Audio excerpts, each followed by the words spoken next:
राजस्थान की सूखी और गर्म हवाओं में देवराज का अतीत एक पुराने घाव की तरह आज भी सुलगता रहता था। वह कभी एक संपन्न और प्रतिष्ठित जमींदार परिवार का इकलौता वारिस हुआ करता था, लेकिन आज उसकी पहचान सिर्फ एक टूटे हुए इंसान की थी। हवेली की शानदार दीवारें अब उसे किसी अंधेरी कालकोठरी जैसी लगती थीं, जहां उसने अपनी कायरता के कारण अपना सबसे प्यारा रिश्ता हमेशा के लिए खो दिया था। उसकी आंखों में हमेशा एक गहरा पश्चाताप तैरता रहता था, जो उसे दिन रात अंदर ही अंदर खोखला कर रहा था। उसकी पूरी दुनिया उजड़ चुकी थी। 6 साल का नन्हा आरव देवराज के इस सूने और बेरंग जीवन का एकमात्र सहारा था। उस मासूम बच्चे की बड़ी बड़ी और गहरी आंखों में एक अजीब सी खामोशी और अनकही उदासी हमेशा छाई रहती थी। वह अक्सर घर के एक शांत कोने में अकेला बैठा रहता था और अपने छोटे छोटे हाथों में एक पुरानी धुंधली सी तस्वीर को मजबूती से पकड़े रहता था। यह तस्वीर उसकी उस मां की थी, जिसे उसने कभी अपनी यादों में ठीक से देखा तक नहीं था। फिर भी उस कागज के छोटे से टुकड़े में उसे दुनिया का प्यार मिलता था। जब भी देवराज अपने बेटे को उस पुरानी तस्वीर से बातें करते हुए देखता था, तो उसके सीने में अपराधबोध का एक भारी पत्थर सा आ टिकता था। उसे अच्छी तरह याद था कि कैसे उसने अपनी पत्नी मीरा को उस भयानक तूफानी रात में घर से बेघर होने दिया था। पारिवारिक दबाव और अपनी झूठी शान की खातिर उसने अपनी उस वफादार पत्नी का साथ छोड़ दिया था, जिसने हमेशा उसका सम्मान किया था। आज वही कायरता उसे हर पल डसती थी और उसकी आत्मा को छलनी कर देती थी। यह उसका सबसे भयानक कर्म बन चुका था। अपनी इस भयानक आत्मग्लानि और पापों के बोझ से मुक्ति पाने के लिए देवराज ने एक बहुत बड़ा फैसला लिया। उसने सुना था कि प्रयागराज में लगने वाला महाकुंभ मेला इंसान के सभी पापों और बुरे कर्मों को पवित्र कर देता है। त्रिवेणी संगम की वे पवित्र और निर्मल धाराएं न केवल शरीर को, बल्कि इंसान की मैली आत्मा को भी पूरी तरह से धो डालती हैं। देवराज को लगा कि शायद यही वह एकमात्र रास्ता है जिससे वह अपने मन की इस असहनीय पीड़ा को कुछ कम कर सकेगा। वह आरव को लेकर प्रायश्चित की यात्रा पर निकल पड़ा। रेलगाड़ी की उस लंबी और थका देने वाली यात्रा के दौरान देवराज लगातार खिड़की के बाहर शून्य में घूरता रहता था। बाहर के बदलते हुए दृश्य उसे अपने जीवन के उन सुनहरे और खुशनुमा दिनों की याद दिला रहे थे जब मीरा उसके साथ हुआ करती थी। आरव ट्रेन की उस कठोर सीट पर अपने पिता की गोद में सिर रखकर शांति से सो रहा था। उसकी मुट्ठी में अभी भी अपनी मां की वह पुरानी तस्वीर मजबूती से दबी हुई थी, जैसे वह कोई अनमोल खजाना हो। देवराज ने बेटे के माथे को चूमा और आंसू बह निकले। प्रयागराज स्टेशन पर उतरते ही उन दोनों का स्वागत आस्था और भक्ति के एक विशाल और अंतहीन समुद्र ने किया। चारों तरफ सिर्फ लोगों की भारी भीड़, साधु संतों की टोलियां और हवा में गूंजते हुए पवित्र मंत्रों के स्वर सुनाई दे रहे थे।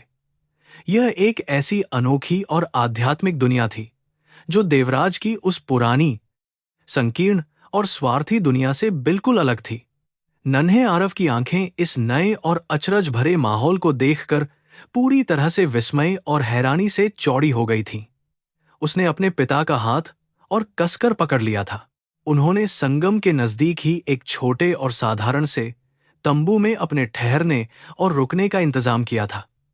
यह स्थान उन भव्य और शानदार महलों से बहुत अलग था, जहां देवराज ने अपना पूरा बचपन और जवानी बिताई थी।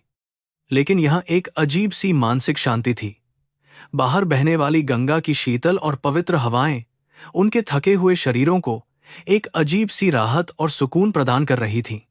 रात के उस गहरे अंधेरे में भी कुंभ नगरी पूरी तरह से जगमगा रही थी। देवराज ईश्वर से अपनी आत्मा की शांति मांग रहा था। अगली सुबह पौ फटने से पहले ही वे दोनों पवित्र स्नान के लिए नदी के घाट की तरफ चल पड़े। उस ठंडी और सर्द सुबह में भी लाखों श्रद्धालुओं की भारी भीड़ आस्था की डुबकी लगाने के लिए वहां पूरी तरह से उमड़ पड़ी थी। दूर दूर तक केवल संतों, नागा साधुओं और आम लोगों का एक विशाल जनसैलाब ही दिखाई दे रहा था। वातावरण में धूप, चंदन और जलते हुए दियों की पवित्र महक पूरी तरह से घुली हुई थी, जो मन को शांत कर रही थी। देवराज ने आरव को कंधों पर बिठा लिया था। घाट के किनारे पहुंचते ही आरव की नजरें वहां मौजूद अन्य बच्चों और उनकी माताओं पर जाकर टिक गईं। उसने देखा कि कैसे कुछ महिलाएं अपने छोटे बच्चों को प्यार से नहला रही थीं और उन्हें ठंड से बचाने के लिए अपने तौलियों में लपेट रही थीं। यह दृश्य और उसके पूरी फॉर्मेट कैसे और उससे बात करने की देखकर उस नन्हे बच्चे के दिल में छिपा हुआ दर्द अचानक बाहर आ गया और आंखें भर आईं।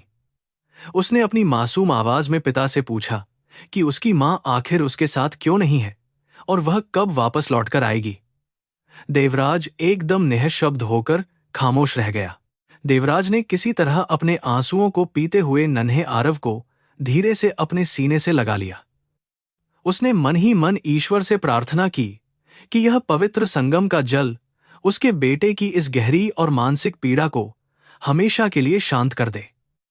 फिर उसने आरव को गोद में लेकर उस बर्फीले और ठंडे पानी में 3 बार पूरी आस्था के साथ डुबकी लगाई और अपने पापों की क्षमा मांगी। हर डुबकी के साथ देवराज को ऐसा लग रहा था जैसे अतीत का बोझ थोड़ा सा हल्का हो रहा हो।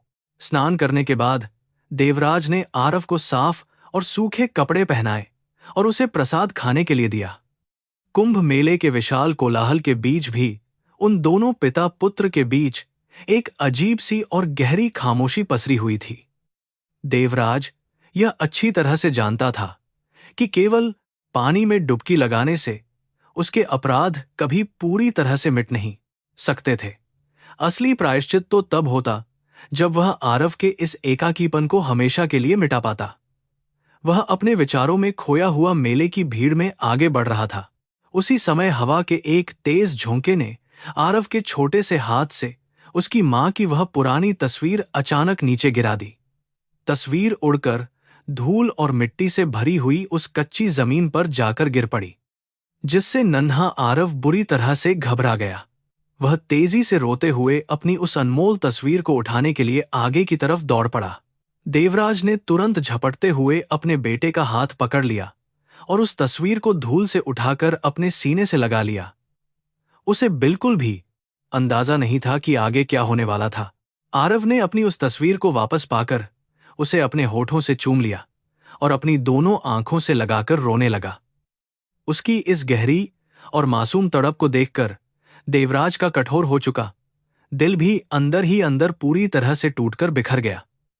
वह समझ नहीं पा रहा था कि वह अपने इस छोटे से मासूम बच्चे को किस तरह से समझाए और उसे झूठी तसल्ली कैसे दे। दौलत और शोहरत एक मां के सच्चे प्यार की कमी को कभी पूरा नहीं कर सकती थी। यह एक ऐसा कड़वा सच था जिसे उसे पीना पड़ता था।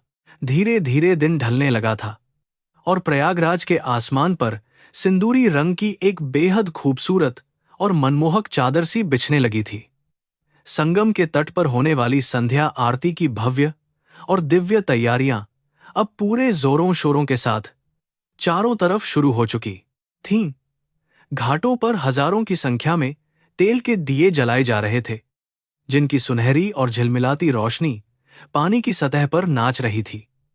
देवराज ने आरव को अपने करीब खींच लिया और वे दोनों एक किनारे पर बैठकर उस अलौकिक दृश्य को चुपचाप निहारने लगे। मन अशांत ही रहा था। तभी दूर से किसी आश्रम के तंबू की तरफ से भोजन वितरण या लंगर की एक बहुत ही मीठी खुशबू आने लगी। आरव को पूरे दिन की उस थकान और भारी भीड़ के कारण अब बहुत ही तेज और असहनीय भूख लगने लगी थी। उसने अपने पिता का कुर्ता खींचते हुए अपनी उस मासूम सी आवाज में खाने के लिए कुछ देने की जिद करना शुरू कर दी। देवराज ने एक गहरी सांस ली और अपने बेटे को गोद में उठाकर उस लंगर वाले तंबू की दिशा में आगे बढ़ने लगा। वहां कोई अकल्पनीय नियति इनका इंतजार कर रही थी। प्रयागराज का वह विशाल महाकुंभ मेला किसी अनंत ब्रह्मांड की तरह प्रतीत हो रहा था। जहां तक देवराज की नजरें जा सकती थीं, वहां तक सिर्फ इंसानों का एक अथाह सागर ही हिलोरें ले रहा था। विभिन्न अखाड़ों के नागा साधु अपने शरीर पर पवित्र भस्म रमाए हुए, अपनी धूनी रमाकर गहरी तपस्या और ध्यान में पूरी तरह से लीन होकर बैठे हुए थे। हवा में लगातार गूंजने वाले वेद मंत्रों, शंख की तेज ध्वनि और अनगिनत घंटों की मधुर आवाज ने पूरे वातावरण को एक अजीब सी और जादुई दिव्यता से पूरी तरह भर दिया था। उस भारी और दमघोंटू भीड़ के बीच से अपना रास्ता बनाते हुए देवराज को ऐसा महसूस हो रहा था जैसे वह किसी भूल भुलैया में पूरी तरह से खो गया हो।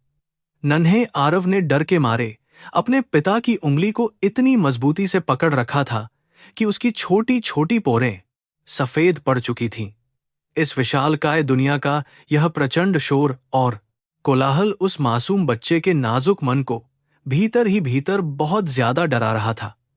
हर तरफ से आने वाले अनजान चेहरों को देखकर आरव बार बार अपने पिता के पैरों के पीछे छिपने की कोशिश कर रहा था।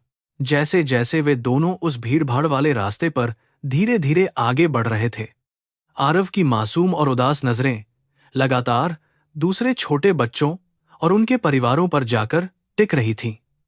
उसने देखा कि कैसे एक मां अपने रोते हुए बच्चे को चुप कराने के लिए उसे अपने सीने से लगाकर प्यार से पुचकार रही थी। दूसरी तरफ एक औरत अपने बेटे को, अपने बेटे साले आरव की मेड हाथों से मीठी जलेबी खिलाते हुए उसके माथे को बड़े ही स्नेह से चूम रही थी। इन सभी पारिवारिक दृश्यों ने आरव के उस कोमल हृदय पर एक बहुत ही गहरा प्रहार किया था। अपनी उम्र के दूसरे बच्चों को अपनी माताओं के साथ इतनी खुशी और सुरक्षित महसूस करते हुए देखकर आरव का वह मासूम मन पूरी तरह से भारी हो गया था। उसकी आंखों के किनारों पर आंसुओं की पारदर्शी बूंदें धीरे धीरे तैरने लगी थीं, जिन्हें वह रोकने की नाकाम कोशिश कर रहा था। उसने अपने पिता का हाथ जोर से हिलाते हुए अपनी कांपती और रुआंसी आवाज में एक बार फिर वही पुराना सवाल पूछा जो देवराज के दिल को छलनी कर देता था। उसने पूछा कि आखिर भगवान ने उसकी मां को उससे इतना दूर क्यों भेज दिया है। आरव के इस मासूम लेकिन दिल चीर देने वाले सवाल ने देवराज के सीने में अपराधबोध का एक खंजर सा पूरी तरह से उतार दिया था। वह अपने बेटे की उन भीगी और उम्मीद से भरी हुई आंखों में सीधा देखने की बिल्कुल भी हिम्मत नहीं जुटा पा रहा था। उसके पास अपने उस छोटे से बच्चे को देने के लिए कोई भी सच्चा और तसल्लीबख्श जवाब नहीं था जो उसके दर्द को कम कर सके। वह अच्छी तरह जानता था कि अपनी कायरता और झूठे सम्मान की खातिर उसने इस बच्चे से उसकी मांग को हमेशा के लिए छीन लिया था। अपने अंदर उठ रहे आंसुओं के भारी सैलाब को किसी तरह से रोकते हुए देवराज ने घुटनों के बल बैठकर आरव को अपने गले से लगा लिया।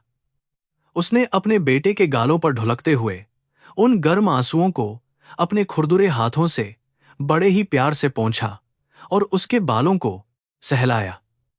देवराज ने अपनी रुंधी हुई और भारी आवाज में उसे यह झूठी तसल्ली दी कि उसकी मां बहुत जल्द एक दिन वापस जरूर लौट आएगी।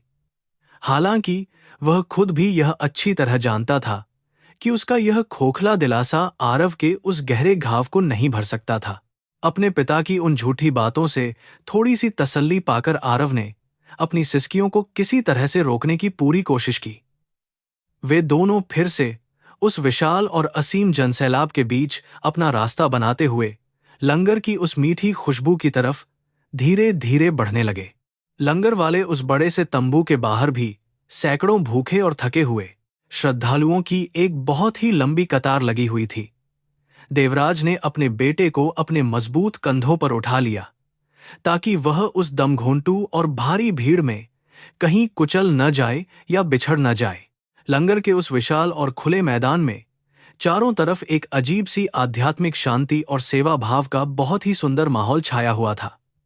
बड़े बड़े पीतल के बर्तनों में उबलती हुई दाल और ताजी बन रही रोटियों की वह सोंधी महक आरव की तेज भूख को और भी ज्यादा बढ़ा रही थी। आश्रम के सेवादार बहुत ही फुर्ती और सच्ची श्रद्धा के साथ वहां पधारे हुए सभी भक्तों को भगवान का पवित्र प्रसाद बड़े ही प्रेम से परोसने में व्यस्त थे। उस स्थान पर अमीर और गरीब का हर एक भेद पूरी तरह से मिट चुका था। सब एक समान थे।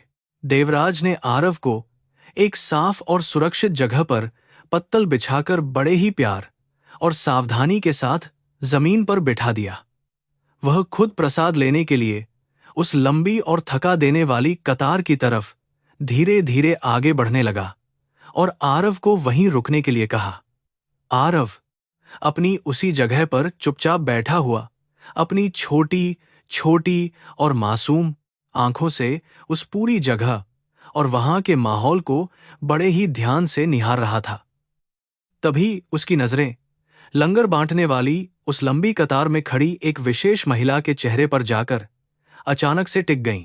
वह एक सन्यासिनी थी जिसने अपने शरीर पर गेरुआ रंग के सादे और पवित्र वस्त्र पूरी तरह से धारण किए हुए थे और वह खाना परोस रही थी।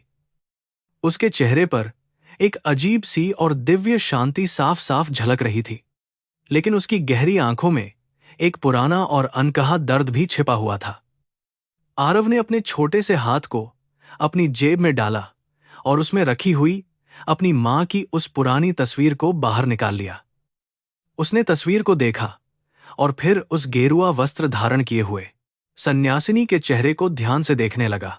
वह गेरुआ वस्त्रों वाली सन्यासिनी बड़ी ही तन्मयता और निस्वार्थ भाव से हर एक भूखे श्रद्धालु की पत्तल में गर्म गर्म रोटियां और सब्जी पूरी श्रद्धा से परोस रही थी। उसके हाथों की हर एक हरकत में एक अद्भुत सी ममता और करुणा पूरी तरह से झलक रही थी, जो किसी भी कठोर दिल को आसानी से पिघला सकती थी। आरव की आंखें उस सन्यासिनी के चेहरे से एक पल के लिए भी बिल्कुल नहीं हट रही थीं, जैसे उसे कोई अपना पुराना और खोया हुआ अनमोल खजाना वहां पर मिल गया हो। उसके सीने के अंदर उसका दिल जोरों से धड़कने लगा था। आरव ने उस पुरानी और धुंधली तस्वीर को अपनी आंखों के बिल्कुल करीब लाकर उसे और भी ज्यादा गहराई और ध्यान से परखने की पूरी कोशिश की। तस्वीर में मौजूद उसकी मां की वे बड़ी बड़ी और गहरी आंखें, उसके माथे की बनावट और उसके चेहरे का वह खास और प्यारा सा आकार बिल्कुल उस सन्यासिनी जैसा ही था। उस मासूम बच्चे के दिमाग में विचारों का एक बहुत ही तेज और भयंकर तूफान सा उठने लगा था, जिसे वह खुद भी पूरी तरह से समझ नहीं पा रहा था। क्या सच में आसमान के तारों ने उसकी मांग को वापस भेज दिया था? दूसरी तरफ देवराज प्रसाद की कतार में अपनी बारी का बड़ी ही बेसब्री से इंतजार कर रहा था और बार बार पलटकर अपने बेटे आरव की तरफ देख रहा था। उसे इस बात का बिल्कुल भी अंदाजा नहीं था कि उसके उस छोटे से बेटे के नाजुक मन और दिमाग में इस समय क्या भारी और खतरनाक उथल पुथल चल रही है।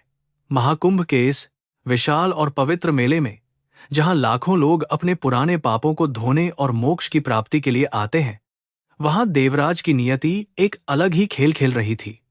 अतीत के घाव हरे होने वाले थे। आरव अब अपनी उस जगह पर बिल्कुल भी शांति से नहीं बैठ पा रहा था। उसके पैरों में जैसे कोई अजीब सी बेचैनी और चंचलता पूरी तरह से भर गई थी।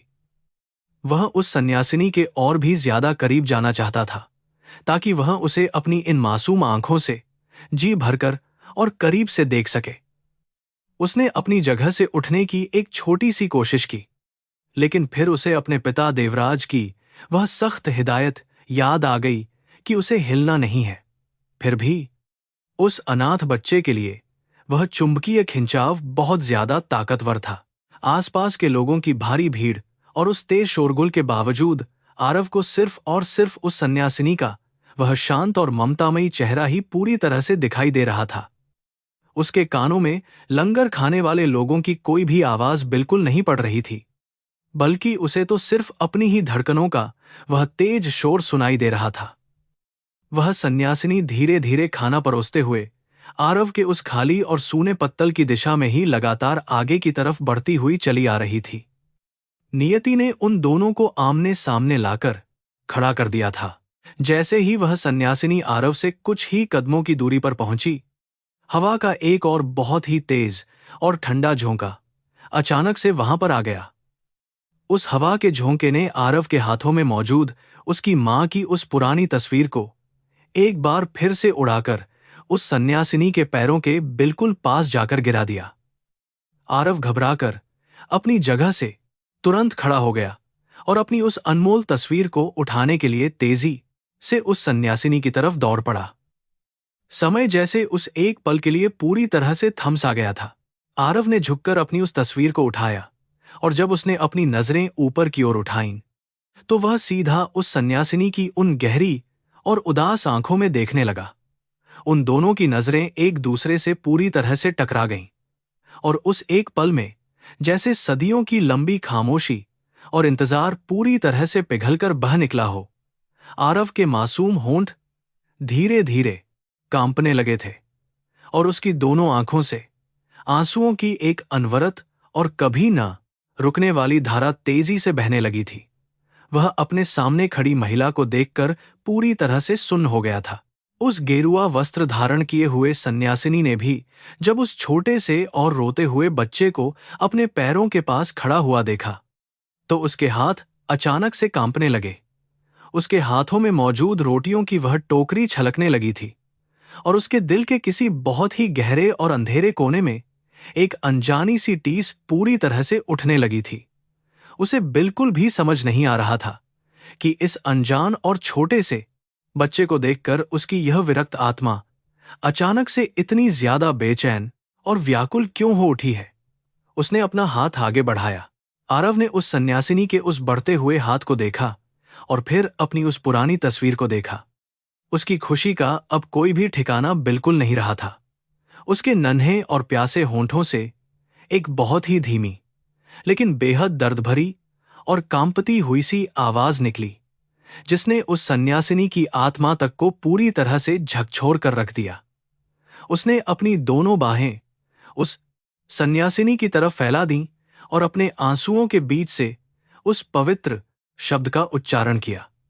वह उस महिला के पैरों से पूरी तरह से चिपक कर जोर जोर से रोने लगा। उसी समय देवराज अपने हाथों में प्रसाद की थाली लिए हुए उस भीड़ को चीरकर वहां वापस लौट आया और अपनी जगह पर आरव को न पाकर बुरी तरह से घबरा गया।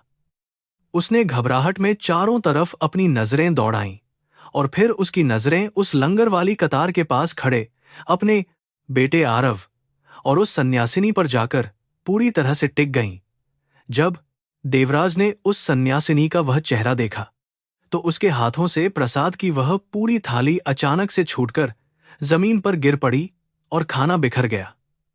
अतीत का वह भयानक भूत एक सच्चाई बनकर खड़ा था।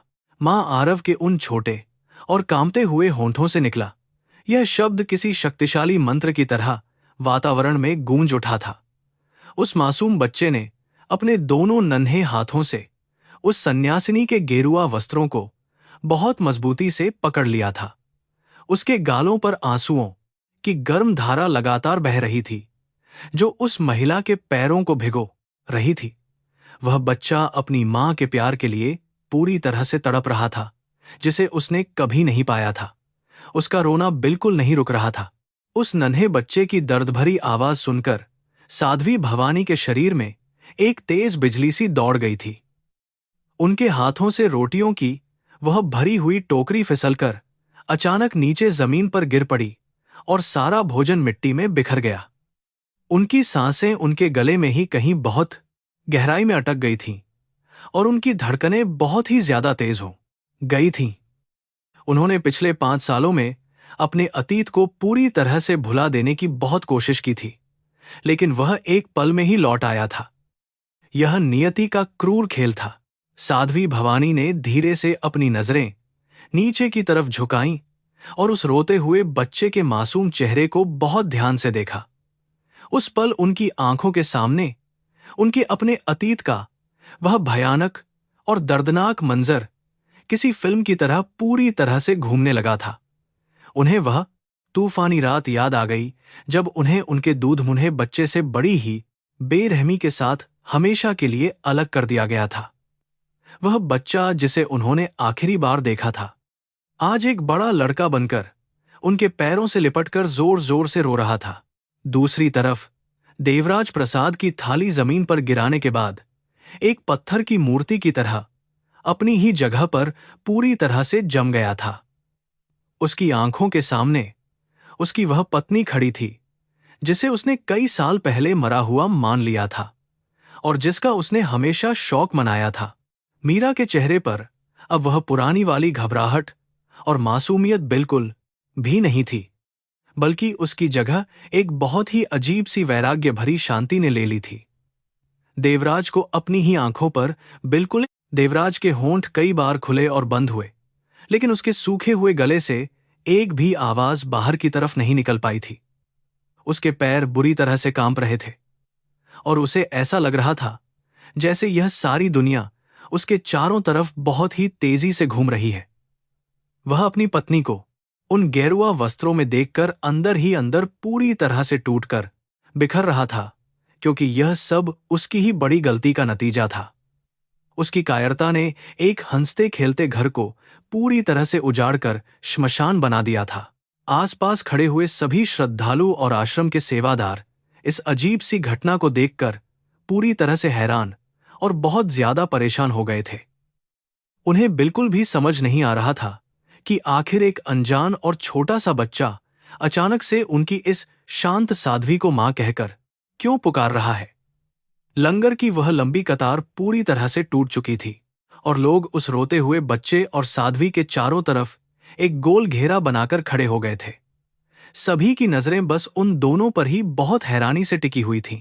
आरव ने अपने आंसुओं से भीगे हुए चेहरे को थोड़ा सा ऊपर उठाया और अपने छोटे से हाथ में मौजूद उस पुरानी तस्वीर को भवानी की तरफ बढ़ा दिया। वह अपनी रुंधे हुए गले की आवाज में लगातार यही कह रहा था कि वह अपनी मां को कभी भी अपने से दूर नहीं जाने देगा और उसे अपने साथ घर ले जाएगा। तस्वीर का वह पुराना और घिसा हुआ कागज भवानी की उंगलियों से छू गया और उस एक छोटे से स्पर्श ने उनकी रूह को भीतर तक पूरी तरह से कंपा कर रख दिया था। दर्द असहनीय था। भवानी ने अपने कांपते हुए हाथों से उस पुरानी तस्वीर को अपने हाथ में लिया और उसे बहुत ही ज्यादा ध्यान से देखने की कोशिश की। तस्वीर में वह खुद खड़ी थी, एक बहुत ही जवान और खुशहाल महिला के रूप में, जिसके माथे पर सुहाग की एक बड़ी सी लाल बिंदी चमक रही थी।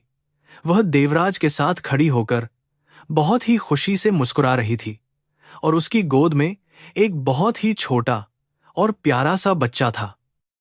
यह उसकी अपनी पुरानी जिंदगी का एक बहुत ही खूबसूरत और सुनहरा पन्ना था जिसे वह खो चुकी थी। तस्वीर को देखते ही भवानी की आंखों में भी आंसुओं का एक बहुत बड़ा सैलाब बड़ी ही तेजी से उमड़कर आ गया था। मातृत्व का वह सोया हुआ एहसास जो उन्होंने भगवान की भक्ति और सन्यास के पीछे बहुत गहराई में दफना दिया था, वह अब पूरी ताकत से बाहर आ रहा था। उनका मन कर रहा था कि वह भी अपने दोनों घुटनों के बल जमीन पर बैठ जाएं और इस बच्चे को बहुत जोर से अपने सीने से लगा लें, लेकिन उनका वह कठोर साध्वी धर्म उन्हें ऐसा करने से बार बार रोक रहा था। उन्होंने किसी तरह से अपने उन आंसुओं को अपनी आंखों में ही रोक लिया और बहुत ही कठोरता के साथ खुद को पीछे की तरफ खींचने की कोशिश की। उन्होंने आरव के उन नन्हे हाथों को अपने गेरुआ वस्त्रों से बहुत ही धीरे से हटाया और उससे कहा कि वह एक सन्यासिनी है और उसकी कोई भी मां नहीं है। लेकिन भवानी की आवाज में वह सच्चाई और वह कठोरता बिल्कुल भी नहीं थी जो उनके इस वैराग्य जीवन का सबसे अहम हिस्सा हुआ करती थी। उनका अपना ही दिल उनके खिलाफ पूरी तरह से बगावत कर रहा था। भवानी के पीछे हटने पर आरव ने फिर से उन्हें पकड़ने के लिए अपने हाथ बहुत ही तेजी से आगे की तरफ बढ़ा दिए। वह जोर जोर से रोते हुए कहने लगा कि वह झूठ बोल रही है और वही उसकी अपनी असली मां है जिसे वह बहुत ही लंबे समय से ढूंढ रहा है। आरव की यह मासूम और दर्द से भरी हुई जिद देखकर वहां खड़े हुए लोगों की आंखों में भी बहुत ज्यादा नमी छा गई थी। कोई भी इंसान इस बहुत ही भावुक और हृदय विदारक दृश्य को देखकर अपने आंसुओं को रोक नहीं पा रहा था। उसी समय भीड़ को चीरता हुआ देवराज लड़खड़ाते कदमों के साथ धीरे धीरे उस घेरे के बिल्कुल बीचों बीच आ पहुंचा। उसका सिर बहुत ही शर्म से नीचे की तरफ झुका हुआ था और उसकी दोनों आंखों से आंसुओं की एक तेज धार लगातार बह रही थी। वह अपनी उस पत्नी के बिल्कुल सामने अपराधी की तरह खड़ा था, जिसने उसके परिवार के लिए अनगिनत जुल्म चुपचाप सहे थे। देवराज ने बहुत ही भारी और रुंधी हुई आवाज में मीरा का नाम लिया तो भवानी के कदम वहीं ठिठक गए। एक पल में समय ठहर गया था। देवराज की वह जानी पहचानी और दर्द भरी आवाज सुनते ही भवानी के पूरे शरीर में एक और बहुत ही तेज सिहरन सी दौड़ गई थी।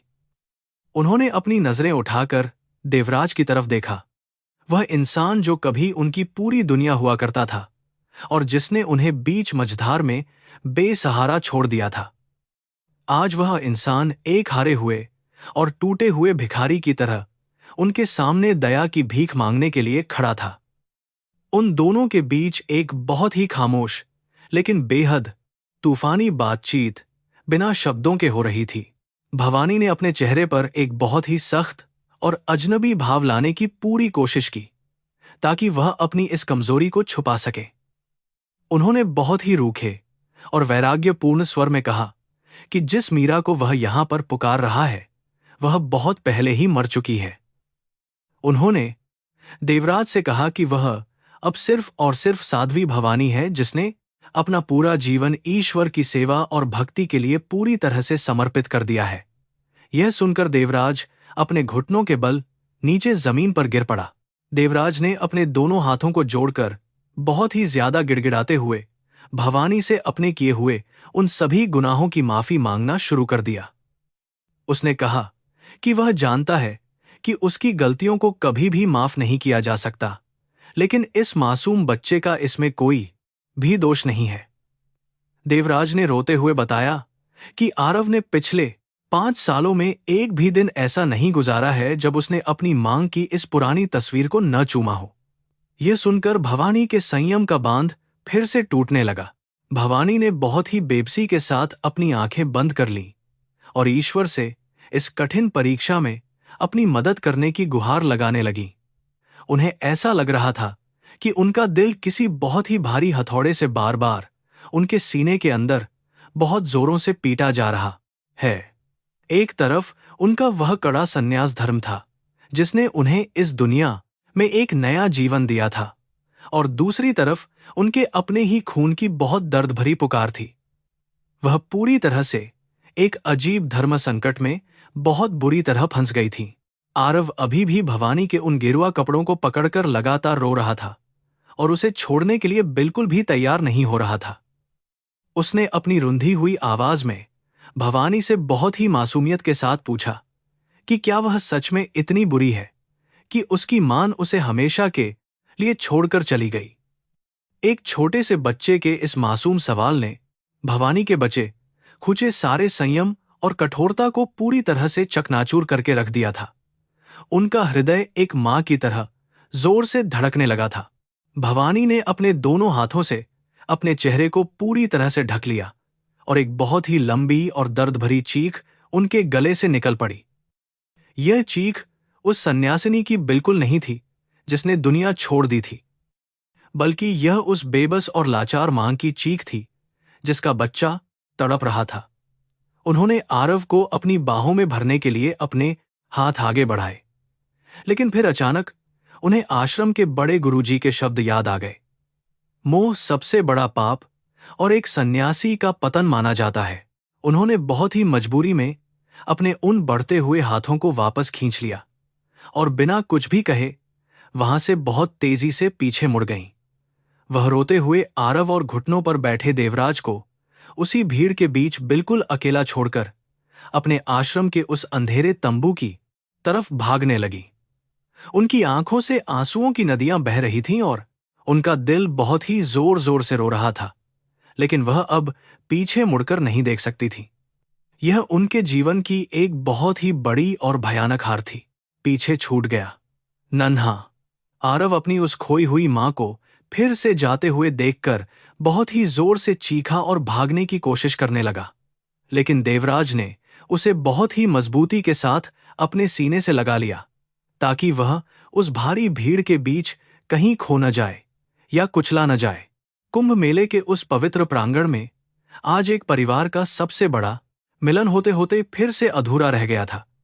नियति ने एक बार फिर से इन तीनों के साथ एक बहुत ही क्रूर और दर्दनाक मजाक किया था।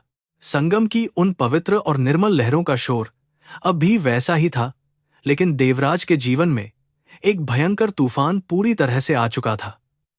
वह अपने रोते और छटपटाते हुए बेटे को अपनी गोद में लेकर वहीं जमीन पर बैठा रहा और उसकी आंखों के सामने अंधेरा छाने लगा था। उसे अब यह समझ नहीं आ रहा था कि वह इस खोखले वैराग्य और अतीत के इस भारी दर्द से कैसे लड़ेगा। यह एक ऐसी कठिन और जानलेवा परीक्षा थी जिसमें उसका सब कुछ दांव पर लग चुका था और वह हार रहा था। साध्वी भवानी उस भारी भीड़ से भागकर अपने आश्रम के उस शांत और अंधेरे तंबू में जा घुसी और जमीन पर पूरी तरह से गिर पड़ी।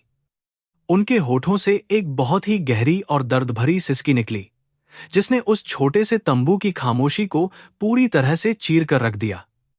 वे अपने दोनों हाथों से अपना चेहरा छिपाकर बहुत ही फूट फूट कर रो रही थीं, जैसे उनके अंदर का कोई बहुत बड़ा बांध आज टूट गया हो।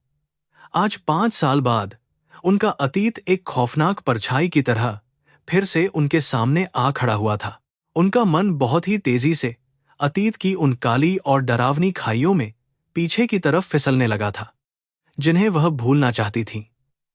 राजस्थान की वह विशाल और शानदार हवेली उनकी आंखों के सामने बिल्कुल साफ साफ किसी फिल्म की तरह पूरी तरह से घूमने लगी थी।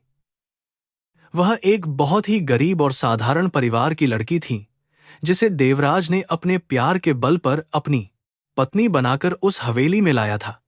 लेकिन हवेली की उन ऊंची और मोटी दीवारों ने उनकी खुशियों को कभी भी पनपने का मौका बिल्कुल नहीं दिया था। देवराज की मां, जो उस बड़ी सी हवेली की मालकिन थीं, अपने ऊंचे रुतबे और झूठे अभिमान में बहुत ज्यादा अंधी हो चुकी थीं। उन्होंने कभी भी मीरा को अपनी बहू के रूप में दिल से स्वीकार नहीं किया था और उसे हमेशा एक नीच दर्जे की औरत ही माना था।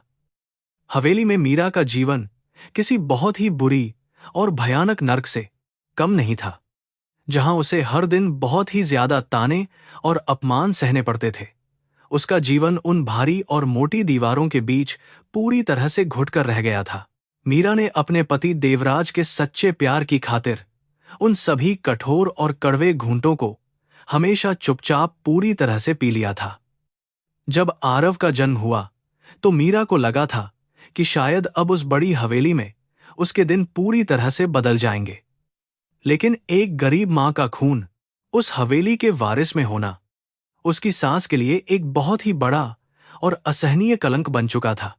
वे हर उस मौके की तलाश में रहती थीं जिससे वह मीरा को उस घर से हमेशा के लिए बाहर फेंक सके। और फिर एक दिन वह भयानक और मनहूस तूफान आ ही गया, जिसने मीरा की पूरी दुनिया को ही जड़ से उखाड़कर फेंक दिया था। देवराज काम के सिलसिले में हवेली से बहुत दूर किसी दूसरे शहर गया हुआ था और मीरा घर में बिल्कुल अकेली और बेसहारा थी। उसकी चालाक और क्रूर सास ने एक बहुत ही घिनौनी और खतरनाक साजिश रची और मीरा पर अपनी ही ननद को जहर देने का बहुत बड़ा और झूठा आरोप लगा दिया। यह एक ऐसा भयानक आरोप था जिसने मीरा के चरित्र को पूरी तरह से तार तार कर दिया। मीरा उस भरी पंचायत में रो रोकर अपनी बेगुनाही और सच्चाई की भीख मांगती रही, लेकिन किसी ने भी उसकी एक भी बात को नहीं सुना। उसकी सास ने पूरे गांव के सामने उसे एक बहुत ही बड़ी और खतरनाक कातिल साबित कर दिया था और उसे घर से बाहर निकालने का फरमान सुना दिया। सबसे ज्यादा दर्दनाक बात तो यह थी कि उसे अपने उस 1 साल के छोटे और मासूम बच्चे आरव को अपने साथ ले जाने की इजाजत नहीं दी गई थी। उसे धक्के मारकर उस रात घर से निकाल दिया गया था। वह रात बहुत ही ज्यादा भयानक और डरावनी थी। आसमान से बहुत तेज बारिश हो रही थी और बिजलियां कड़क रही थीं। मीरा हवेली के उस बड़े से और लोहे के दरवाजे को पीट पीट कर अपने बच्चे के लिए बहुत ही जोर जोर से रो रही थी, लेकिन उन मोटी दीवारों के अंदर बैठे किसी भी इंसान का दिल उसकी उस दर्द भरी और खौफनाक चीख को सुनकर बिल्कुल नहीं पसीजा था। उसे उस काली और खौफनाक रात में सड़क पर बिल्कुल अकेला मरने के लिए छोड़ दिया गया था। उसकी आत्मा पूरी तरह से टूट चुकी थी। मीरा कई दिनों तक पागलों की तरह सड़कों पर इधर उधर भटकती रही। भूखी प्यासी और अपने उस छोटे से बच्चे की याद में पूरी तरह से तड़पती हुई।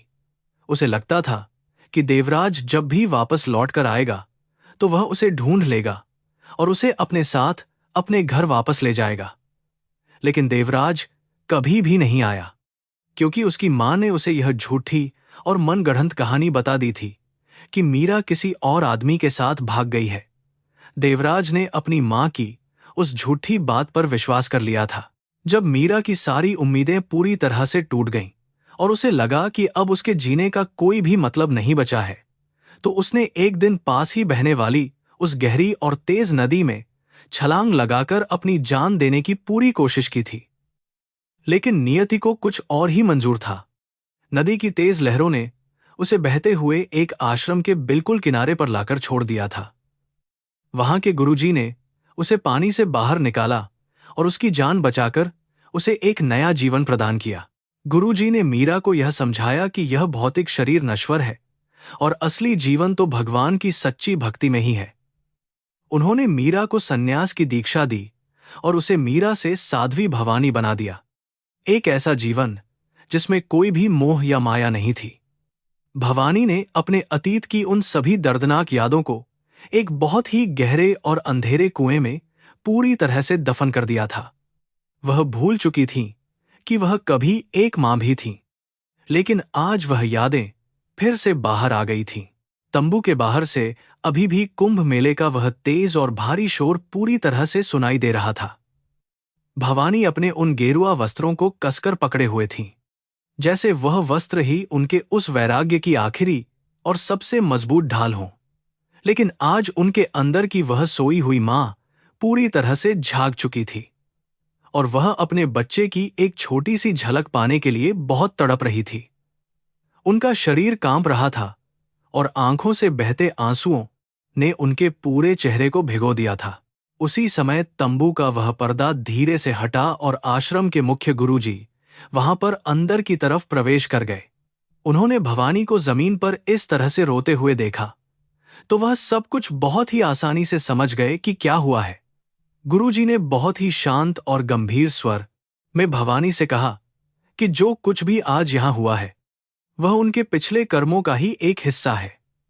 इंसान अपने कर्मों से कभी भी भाग नहीं सकता है, चाहे वह दुनिया के किसी भी कोने में छुप जाए। गुरुजी ने भवानी के सिर पर अपना हाथ रखा और कहा कि सन्यास का असली मतलब अपने सभी फर्ज और जिम्मेदारियों से भागना नहीं है। सन्यास तो इंसान को अपने सभी कर्तव्यों को पूरी तरह से और निस्वार्थ भाव से निभाने की सबसे बड़ी और अहम ताकत देता है।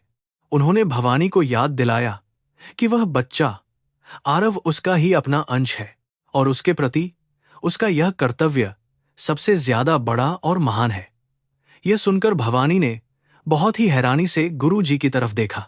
गुरु जी के उन ज्ञान भरे और सच्चे शब्दों ने भवानी के मन में उठ रहे उस भयंकर तूफान को थोड़ी सी शांति प्रदान की। उन्हें यह एहसास हुआ कि पिछले 5 सालों से वह जिस शांति और वैराग्य की तलाश में इधर उधर भटक रही थी, वह तो सिर्फ एक छलावा था। उनकी असली शांति तो उनके अपने ही उस मासूम बच्चे की खुशी और उसकी आंखों के उन आंसुओं को पोंछने में ही पूरी तरह से छिपी हुई थी। वह अब तक सिर्फ अपने डर और अपनी उस पुरानी कायरता से भाग रही थी। भवानी ने अपने चेहरे के उन सभी आंसुओं को पोंछ लिया और एक बार फिर से एक बहुत ही गहरा और लंबा सांस लिया। उन्होंने गुरुजी के पैरों को छुआ और उनसे अपनी आगे की जिंदगी के लिए एक सही रास्ता दिखाने का बहुत बड़ा आशीर्वाद मांगा।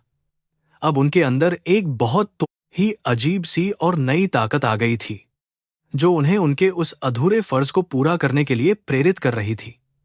वह जानती थी कि अब उन्हें क्या करना है और उन्हें देवराज और आरव का सामना कैसे करना है। तंबू से बाहर निकलने से पहले भवानी ने एक बार फिर से अपनी उस पुरानी और धुंधली तस्वीर को बहुत ही ध्यान से देखा जो आरव के पास थी। उस तस्वीर में छुपी हुई वह पुरानी मीरा आज फिर से साध्वी भवानी के इस कठोर और मजबूत शरीर के अंदर पूरी तरह से जिंदा हो उठी थी। वह अपने उस बच्चे के लिए पूरी दुनिया से लड़ने के लिए तैयार थी, जिसने उसे इतने सालों के बाद भी अपनी यादों में बसा रखा था।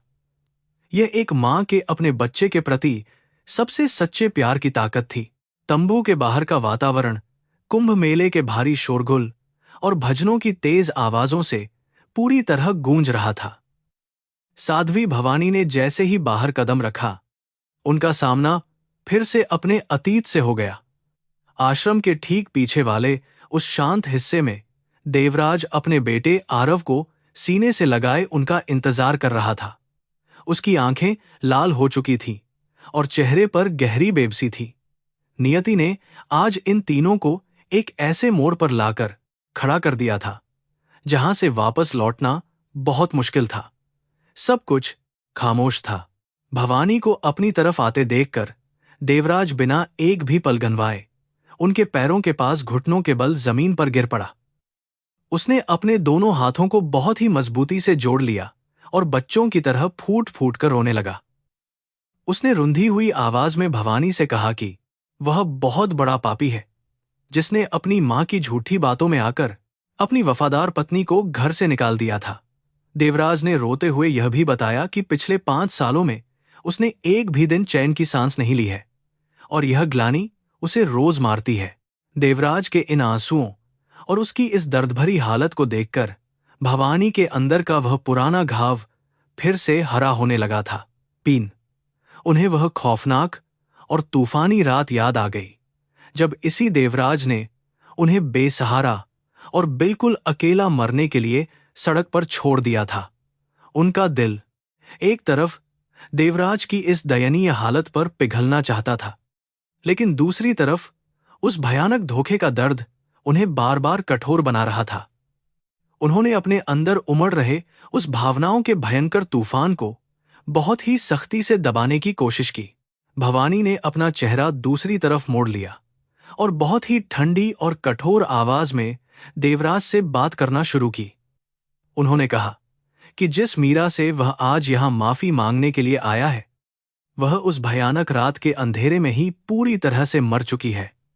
भवानी ने स्पष्ट शब्दों में कहा कि मीरा के सारे सांसारिक रिश्ते और कर्म उसी दिन खत्म हो गए थे जब उसे हवेली से निकाला गया था। अब इस शरीर में सिर्फ साध्वी भवानी जिंदा है, जिसका जीवन केवल परमेश्वर की सच्ची भक्ति के लिए है। देवराज ने अपने जुड़े हुए हाथों को और भी ज्यादा ऊपर उठाया और बहुत ही दयनीय स्वर में भवानी से भीख मांगना जारी रखा। उसने कहा कि वह इस बात को बहुत अच्छी तरह से जानता है कि वह किसी भी माफी के लायक बिल्कुल भी नहीं है, लेकिन उसने भवानी से मिन्नत की कि वह कम से कम एक बार अपने इस मासूम बच्चे आरव की तरफ तो जरूर देखे। देवराज ने रोते हुए कहा कि इस छोटे से बच्चे का इस पूरी कहानी में कोई भी दोष नहीं है और यह सिर्फ अपनी मां का प्यार चाहता है। उसी समय नन्हे आरव ने अपने पिता की गोद से उतरकर अपने छोटे छोटे कदमों से भवानी की तरफ धीरे धीरे आगे बढ़ना शुरू कर दिया। उसकी मासूम आंखों में अभी भी आंसुओं की नमी थी और उसके एक हाथ में वही पुरानी और धुंधली तस्वीर मजबूती से दबी हुई थी। उसने अपने दूसरे हाथ से भवानी के उन गेरुआ वस्त्रों को बहुत ही कसकर पकड़ लिया और अपनी कांपती हुई आवाज में उन्हें फिर से मां कहकर पुकारा। आरव ने बहुत ही मासूमियत से भवानी से कहा कि वह उसे अपने साथ वापस घर ले जाने के लिए आया है। आरव के उस कोमल स्पर्श और उसकी उस मासूम पुकार ने भवानी के कठोर वैराग्य की दीवारों को पूरी तरह से हिलाकर रख दिया था। उनके शरीर का रोम रोम यह चीख रहा था कि वह अपने इस बच्चे को अपनी बाहों में समेट लें और उसे खूब सारा प्यार करें, लेकिन उस जालिम और स्वार्थी दुनिया में वापस लौटने का डर उनके मन में बहुत ही ज्यादा गहराई तक बैठा हुआ था।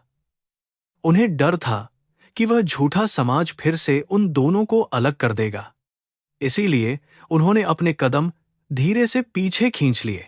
भवानी ने बहुत ही भारी मन से आरव के उन छोटे और नाजुक हाथों को अपने गेरुआ कपड़ों से धीरे धीरे हटाने की कोशिश की। उन्होंने अपने आंसुओं को पीते हुए उस मासूम बच्चे से कहा कि वह उसकी मां नहीं है, बल्कि सिर्फ और सिर्फ भगवान की एक मामूली सी सेविका है। भवानी ने आरव को समझाया कि उसकी भलाई इसी में है कि वह अपने पिता के साथ अपने घर वापस लौट जाए और उन्हें भूल जाए, लेकिन आरव ने उन कपड़ों को और भी ज्यादा मजबूती से पकड़ लिया और वह बहुत जोर जोर से रोने लगा। आरव ने अपनी रुंधी हुई आवाज में जोर से चिल्लाते हुए कहा कि वह बिल्कुल झूठ बोल रही है और वही उसकी असली मां है। उसने अपनी वह पुरानी तस्वीर भवानी की तरफ दिखाते हुए कहा कि इस तस्वीर में मौजूद चेहरा पूरी तरह से उनके चेहरे से मिलता है।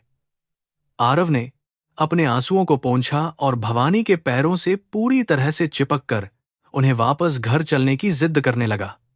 अपने छोटे से बेटे की इस दर्द भरी तड़प को इस तरह से ठुकराए जाते देखकर देवराज अंदर ही अंदर पूरी तरह से टूटकर बिखर रहा था।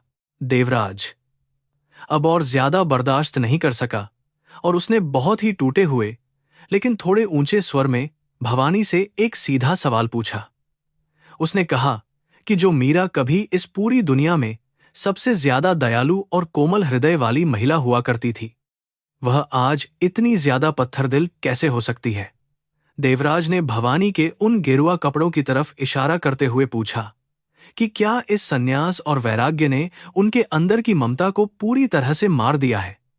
यह सवाल सीधे भवानी की आत्मा के बहुत गहरे हिस्से में जाकर लगा। देवराज के इस सीधे और तीखे सवाल को सुनकर भवानी की आंखों में एक बहुत ही तेज और खौफनाक ज्वाला सी भड़क उठी थी। उन्होंने पलटकर बहुत ही तीखे शब्दों में देवराज को जवाब दिया कि उनका दिल इन गेरुआ वस्त्रों ने बिल्कुल भी पत्थर का नहीं बनाया है। भवानी ने कहा कि यह तो देवराज की कायरता और उसके उस क्रूर परिवार के जुल्म थे जिन्होंने एक हंसती खेलती मीरा को हमेशा के लिए मार डाला था। उन्होंने देवराज को उस खौफनाक तूफान की याद दिलाई जिसमें उसे बिना किसी रहम के घर से बाहर फेंक दिया गया था। भवानी ने अपनी कांपती हुई आवाज में आगे कहा कि उस रात जब उसने अपनी ममता की भीख मांगी थी, तब किसी ने भी उसकी एक नहीं सुनी थी। उन्होंने देवराज से पूछा कि अब वह किस हक से उन्हें उसी जहरीली और झूठी दुनिया में वापस लौटने के लिए मजबूर कर रहा है। भवानी ने स्पष्ट किया कि उन्होंने अपने गुरु की शरण में जो मानसिक शांति पाई है, वह उसे अब किसी भी कीमत पर खोना नहीं चाहती है। उन्होंने देवराज को आदेश दिया कि वह अपने बेटे को लेकर वहां से हमेशा के लिए चला जाए। भवानी के इन कड़वे लेकिन पूरी तरह से सच्चे शब्दों को सुनकर देवराज को अपनी गलती की असली गहराई का बहुत अच्छी तरह से एहसास हो गया था। उसे समझ आ गया था कि दुनिया की कोई भी दौलत या शोहरत किसी भी इंसान के इतने गहरे घावों को कभी भी नहीं भर सकती है। उसने भवानी को बताया कि उसने उस मनहूस हवेली और अपनी सारी झूठी दौलत को बहुत पहले ही हमेशा के लिए छोड़ दिया है। देवराज ने कहा कि अब वह सिर्फ और सिर्फ अपने बेटे आरव और अपने किए गए प्रायश्चित के लिए जी रहा है। देवराज की इस बात को सुनकर कि उसने अपनी वह सारी दौलत और हवेली छोड़ दी है, भवानी एक पल के लिए पूरी तरह से सन्न रह गई थी। उनके दिल के एक कोने में देवराज के इस बड़े फैसले के लिए थोड़ी सी सहानुभूति जरूर पैदा हुई थी, लेकिन उन्होंने अपने होठों को कसकर काट लिया। उन्हें अपने गुरु को दिया गया वह सन्यास का कठोर वचन याद आ गया, जिसे वह किसी भी हालत में तोड़ना नहीं चाहती थी। उन्होंने अपने मन को बहुत ज्यादा कठोर बना लिया और पूरी तरह से पलटकर वापस तंबू की तरफ जाने लगी। भवानी को इस तरह से वापस मुड़कर जाते हुए देखकर नन्हा आरव एक बार फिर से बहुत ही जोर से चीखते हुए मां कहकर पुकारने लगा। वह उनके पीछे भागने की कोशिश करते हुए धूल भरी उस जमीन पर बुरी तरह से गिर पड़ा और उनकी परछाई को पकड़ने लगा। देवराज ने तुरंत आगे बढ़कर अपने बेटे को अपनी बाहों में कसकर पकड़ लिया ताकि वह और ज्यादा चोटिल न हो जाए। उन दोनों पिता पुत्र के लिए बिछड़ने का यह दर्द उस पहली वाली जुदाई से भी कई गुना ज्यादा भयानक और असहनीय होता जा रहा था। वापस तंबू की तरफ बढ़ते हुए भवानी के कदम बहुत ही ज्यादा भारी हो गए थे, जैसे उनके पैरों में मन भर का सीसा पूरी तरह से बांध दिया गया हो। उनके लिए अपना हर एक कदम आगे बढ़ाना ऐसा लग रहा था जैसे वह किसी दहकते हुए और गर्म अंगारों पर नंगे पैर चल रही हों। उनकी आंखों से आंसुओं की अनगिनत बूंदें उस सूखी और धूल भरी जमीन पर लगातार गिर रही थीं, जिन्हें देवराज बिल्कुल नहीं देख सकता था। वह मन ही मन ईश्वर से अपने इस मासूम बच्चे को भूलने की ताकत मांग रही थी। अपने उस अंधेरे तंबू के अंदर वापस पहुंचकर भवानी भगवान की उस छोटी सी मूर्ति के सामने एक बार फिर से बेसुध होकर पूरी तरह से गिर पड़ी। बाहर से आ रही आरव के रोने की उन दर्द भरी आवाजों को अनसुना करने के लिए उन्होंने बहुत ही तेज आवाज में पवित्र मंत्रों का जाप करना शुरू कर दिया। वह उन मंत्रों की शक्ति से अपने कानों और अपने दिमाग को पूरी तरह से बंद कर लेना चाहती थी। लेकिन एक सच्ची मां के कान हमेशा अपने बच्चे की दर्द भरी पुकार को किसी भी शोर के बीच बहुत आसानी से सुन लेते हैं। तंबू के बाहर धीरे धीरे वह ढलती हुई शाम अब एक बहुत ही गहरी और अंधेरी रात में पूरी तरह से तब्दील होने लगी थी। देवराज को अब यह बात बहुत अच्छी तरह से समझ आ गई थी कि वह अपनी इस कठिन और दर्द भरी लड़ाई को पूरी तरह से हार चुका है। उसने अपने उस कठार गल को बाथाने की रोते और सिसकते हुए बेटे को अपनी गोद में उठाया और उसके मैले कपड़ों से लगी हुई सारी धूल को धीरे धीरे पोंछा। बहुत ही भारी और उदास मन के साथ उसने आश्रम के उस हिस्से से हमेशा के लिए दूर चले जाने का फैसला कर लिया। वे दोनों पिता और पुत्र बहुत ही थके हुए और लड़खड़ाते कदमों के साथ संगम नदी के उस भीड़भाड़ वाले मुख्य घाट की तरफ धीरे धीरे आगे बढ़ने लगे। कुंभ मेले की वह पूरी नगरी लाखों रोशनियों और दियों से बहुत ही खूबसूरती के साथ जगमगा रही थी। लेकिन उन दोनों की दुनिया में सिर्फ घुप अंधेरा था। नन्हा आरव लगातार रोने की वजह से अब पूरी तरह से थक चुका था और वह अपने पिता के कंधे पर सिर रखकर सो गया था। नींद में भी उसने अपनी मां की उस पुरानी तस्वीर को अपनी मुट्ठी में दबा रखा था। देवराज को आज इस बात का बहुत ही अच्छी तरह से एहसास हो गया था कि कर्म का फल इंसान को हमेशा कितनी ज्यादा क्रूरता के साथ भुगतना पड़ता है। उसे समझ आ गया था कि इंसान के कुछ पाप और भयानक गलतियां इतनी बड़ी होती हैं जिन्हें कोई भी पवित्र नदी कभी भी नहीं धो सकती है। सांसारिक दुनिया और एक सन्यासी के जीवन के बीच की वह गहरी खाई आज भी वैसी की वैसी ही बिना किसी पुल के मौजूद थी। देवराज ने आसमान की तरफ देखा और अपनी इस दर्दनाक सजा को हमेशा के लिए स्वीकार कर लिया। अगले दिन की भोर होते ही प्रयागराज के उस संगम तट पर शाही स्नान का एक बहुत ही विशाल और भव्य आयोजन शुरू हो चुका था।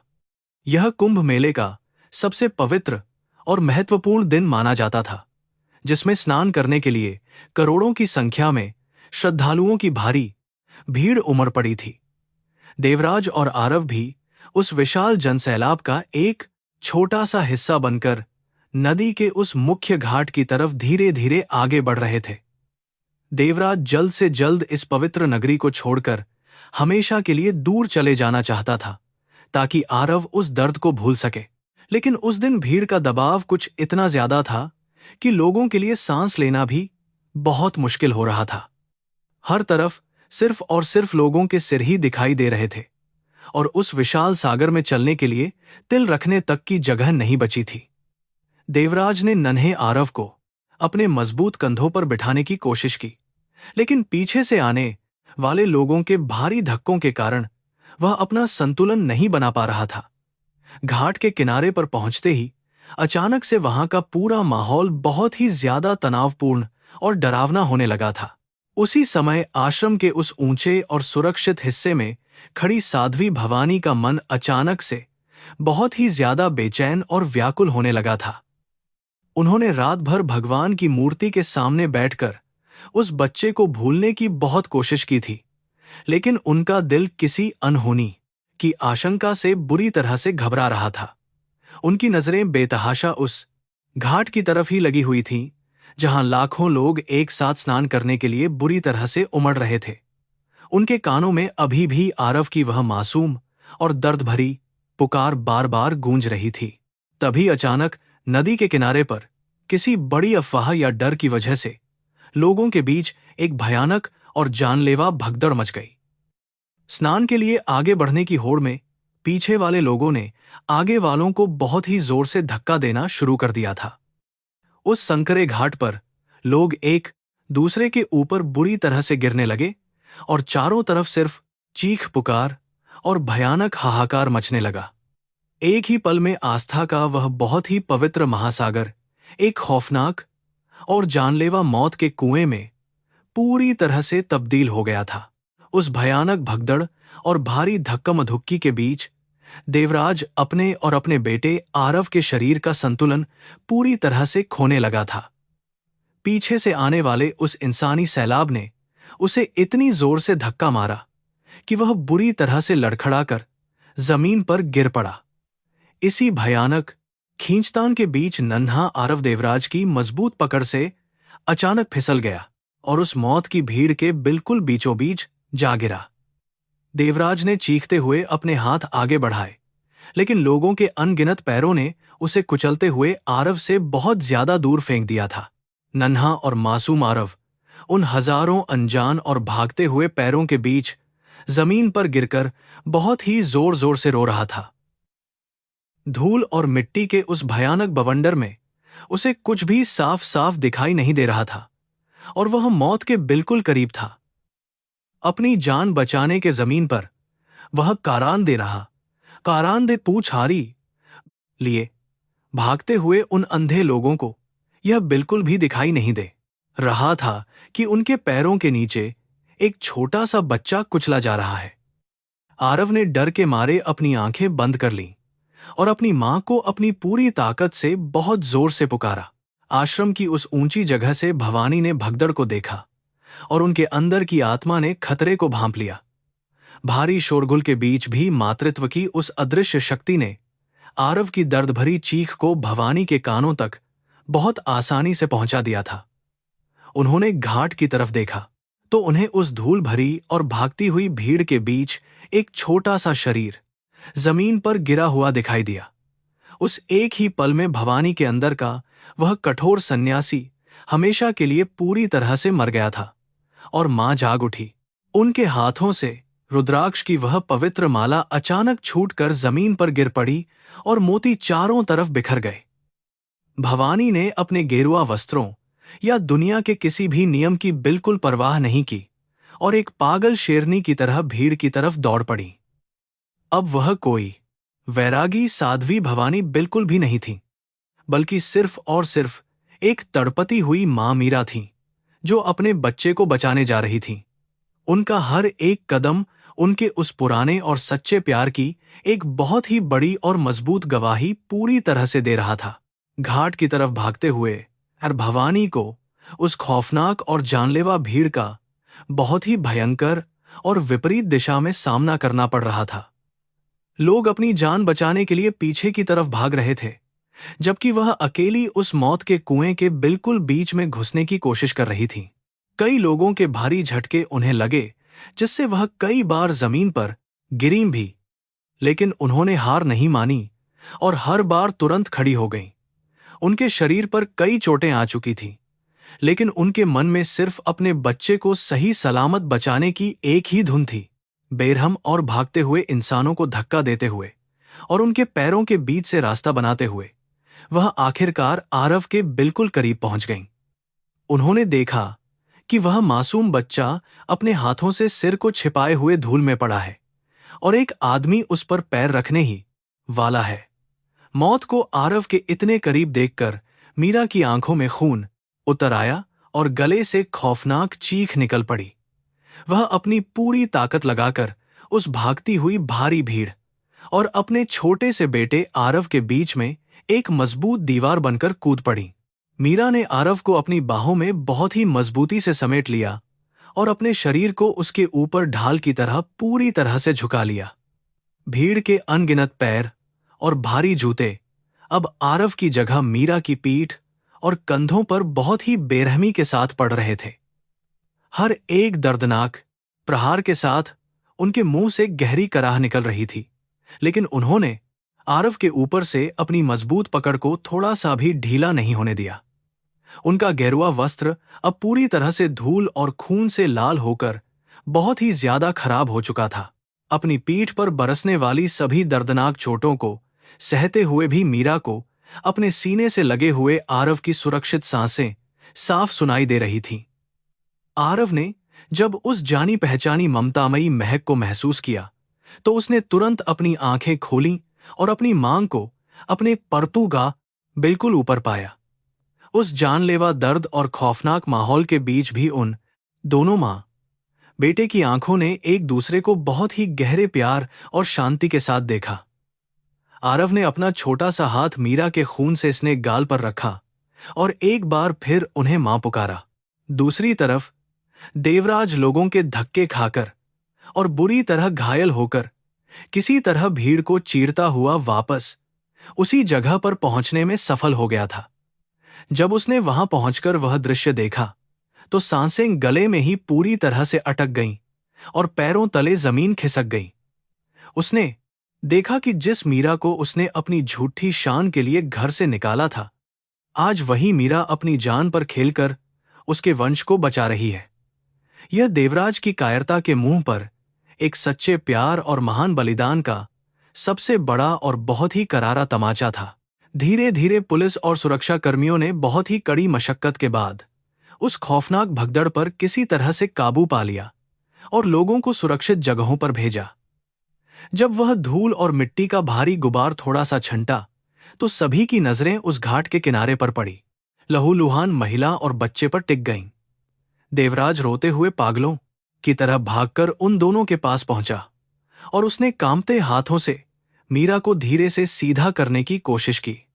मीरा का शरीर पूरी तरह टूट चुका था, लेकिन उनकी बाहों में नन्हा आरव एकदम सुरक्षित और जिंदा था। देवराज ने बहुत ही जोर से रोते हुए मीरा के सिर को अपनी गोद में रख लिया और बंद आंखों को देखकर भगवान से उसकी जिंदगी की भीख मांगने लगा। मीरा ने बड़ी मुश्किल से अपनी सूजी हुई और भारी आंखें खोलीं और अपने सामने रोते हुए देवराज और अपने उस मासूम बच्चे आरव को देखा। उनके होंठों पर दर्द के बावजूद एक बहुत ही सच्ची और गहरी मुस्कान तैरने लगी थी, क्योंकि आज एक मां की सबसे बड़ी जीत हुई थी। दुनिया के सभी धर्म और कड़े नियम एक मां के निस्वार्थ प्रेम के सामने पूरी तरह से हार चुके थे। आज कुंभ मेले के उस पवित्र प्रांगण में एक बहुत ही बड़ी और सच्ची क्रांति पूरी तरह से जन्म ले चुकी थी, जिसने इंसानियत को जगा दिया था। एक सन्यासिनी ने अपने वैराग्य के सारे बंधनों को तोड़कर यह साबित कर दिया था कि संसार में मातृत्व से बड़ा कोई भी धर्म या कोई तपस्या बिल्कुल नहीं है। मीरा ने आरव को सीने से लगा लिया और उसकी पुरानी तस्वीर को अपने खून से सने हाथों से चूम लिया, जो हमेशा से उसकी अपनी थी। वह पल उस पूरे ब्रह्मांड में सबसे ज्यादा पवित्र और भावनाओं से भरा अनमोल पल बन चुका था। खून और धूल से सनी हुई मीरा की वह हालत देखकर वहां मौजूद हर एक इंसान की आंखें पूरी तरह से नम हो चुकी थीं और सभी के हाथ जुड़ गए थे। लोगों को यह समझ आ गया था कि असली भगवान मंदिरों में नहीं, बल्कि एक निस्वार्थ प्यार करने वाली मां के मजबूत और कोमल हृदय में बसता है। देवराज ने अपनी पत्नी और बच्चे को एक साथ गले से लगा लिया और अपने पिछले सारे काले और बुरे कर्मों को हमेशा के लिए पीछे छोड़ दिया। यह उन तीनों के लिए एक नया और बहुत ही खूबसूरत जन्म था। संगम के रेतीले और धूल भरे किनारे पर अब एक अजीब सी शांति पूरी तरह से छा गई थी। मीरा के सिर से बहता हुआ खून उनके गेरुआ वस्त्रों में मिलकर गहरा रंग बना रहा था। देवराज ने सावधानी से आरव को बाहों में लिया और अपनी घायल पत्नी के सिर को गोद में रख लिया। उसकी आंखों से आंसुओं की अविरल धारा बह रही थी, जो मीरा के चेहरे को साफ कर रही थी। नन्हा आरव भी अपनी मां के खून से स्नेह हुए हाथ को पकड़कर बहुत मासूमियत से लगातार चूमते हुए सिर्फ उन्हें ही देख रहा था। उसी समय भारी भीड़ को धीरे धीरे हटाते हुए आश्रम के मुख्य गुरुजी वहां पर पहुंच गए। उनके चेहरे पर एक बहुत ही गहरी और असीम शांति छाई हुई थी। उन्होंने जमीन पर लहूलुहान अवस्था में पड़ी अपनी शिष्या भवानी को देखा, जिसने आज एक मां के रूप में अपना धर्म निभाया था। गुरुजी धीरे से नीचे झुके और उन्होंने अपने कमंडल से थोड़ा सा पवित्र गंगा जल निकालकर मीरा के घावों पर छिड़क दिया। वहां मौजूद सभी लोग और देवराज गुरुजी के इस कृत्य को बहुत ही ज्यादा सम्मान और हैरानी से चुपचाप निहार रहे थे। गुरुजी ने अपनी गंभीर और मधुर आवाज में सभी लोगों को संबोधित करते हुए एक बहुत बड़ी बात कही। उन्होंने बताया कि इंसान अक्सर अपनी जिम्मेदारियों से भागने को ही वैराग्य समझ लेता है, जो सबसे बड़ा भ्रम है। एक सच्चा सन्यास अपनी ममता को मारना नहीं है, बल्कि उसे निस्वार्थ भाव से निभाना है। गुरुजी ने मुस्कुराते हुए मीरा की तरफ देखा और कहा कि आज भवानी ने नहीं, बल्कि एक मान ने अपने सच्चे प्रेम से ब्रह्मांड को जीत लिया है। उन्होंने मीरा के बलिदान को ईश्वर की सबसे बड़ी और पवित्र पूजा का नाम दिया। गुरुजी ने अपना हाथ मीरा के सिर पर रखा और उन्हें सन्यास के सभी कठोर नियमों और बंधनों से हमेशा के लिए मुक्त कर दिया। उन्होंने कहा कि मीरा का असली मंदिर अब यह आश्रम नहीं है, बल्कि उसका वह परिवार है जिसे उसकी सबसे ज्यादा जरूरत है। गुरुजी के इन पवित्र शब्दों ने देवराज के दिल पर रखे हुए भारी पत्थर को पूरी तरह से चकनाचूर कर दिया था। उसने गुरुजी के पैरों में गिरकर उन्हें सच्चे मन से धन्यवाद दिया और आशीर्वाद मांगा। यह आध्यात्मिक मुक्ति और ज्ञान का एक बहुत ही खूबसूरत दृश्य था। मीरा ने बहुत मुश्किल से उठकर गुरुजी के चरणों को छुआ और उनकी आंखों से कृतज्ञता के आंसू बहने लगे। उसने अपने शरीर पर लिपटे हुए उन गेरुआ वस्त्रों को देखा जो अब खून और मिट्टी से सन चुके थे, लेकिन आज उसे इन वस्त्रों को छोड़ने का कोई दुख नहीं था, क्योंकि उसे अपना खोया हुआ पूरा संसार वापस मिल गया था। उसने देवराज के रोते हुए चेहरे को देखा और कांपते हाथों से उसके आंसुओं को प्यार से पोंछा। 5 सालों की वह लंबी और दर्द भरी दूरियां आज एक पल में पूरी तरह से मिट चुकी थीं। देवराज ने दोनों हाथ जोड़कर मीरा से अपनी पुरानी कायरता के लिए एक बार फिर से माफी मांगी। उसने वादा किया कि वह अपनी बाकी की पूरी जिंदगी सिर्फ उसे और आरव को खुश रखने में ही बिता देगा। उसने बताया कि वह पुरानी और मनहूस हवेली उसने हमेशा के लिए छोड़ दी है और अब वे तीनों एक नई जगह पर नई जिंदगी की शुरुआत करेंगे। मीरा ने देवराज के इस सच्चे पछतावे को स्वीकार करते हुए उसे हमेशा के लिए माफ कर दिया। आरव ने खुशी से अपनी मां के गले में बाहें डाल दी और हंसने लगा। जब शाम होने लगी तो तीनों ने मिलकर उस पवित्र त्रिवेणी संगम की तरफ एक साथ अपने कदम बढ़ाए। इस बार पानी में डुबकी लगाने का उनका मकसद अपने पुराने पापों को धोना या किसी डर से भागना बिल्कुल नहीं था। वे तीनों एक दूसरे का हाथ मजबूती से पकड़कर उन एक शांत और शीतल लहरों के बीच धीरे धीरे आगे की तरफ बढ़ रहे थे। संगम के उस पवित्र जल ने उनके सारे दर्द, पुरानी नफरत और भयानक अतीत को हमेशा के लिए अपने अंदर समा लिया था। पानी की उन निर्मल लहरों ने उन्हें एक नई ऊर्जा से भर दिया था। नन्हे आरव ने अपनी जेब से वह पुरानी तस्वीर निकाली और उसे नदी की बहती हुई तेज धारा में खुशी से हमेशा के लिए बहा दिया। अब उसे उस बेजान कागज की बिल्कुल भी जरूरत नहीं थी, क्योंकि उसकी असली और जीवित मां अब हमेशा उसके साथ थी। डूबते हुए सूरज की सुनहरी रोशनी ने उन तीनों के चेहरों पर एक खूबसूरत और नई उम्मीद की चमक बिखेर दी थी। प्रयागराज के उस पावन तट पर आज केवल एक परिवार का मिलन नहीं हुआ था, बल्कि सच्चे प्रेम और ममता की जीत हुई थी। यह एक नई शुरुआत थी,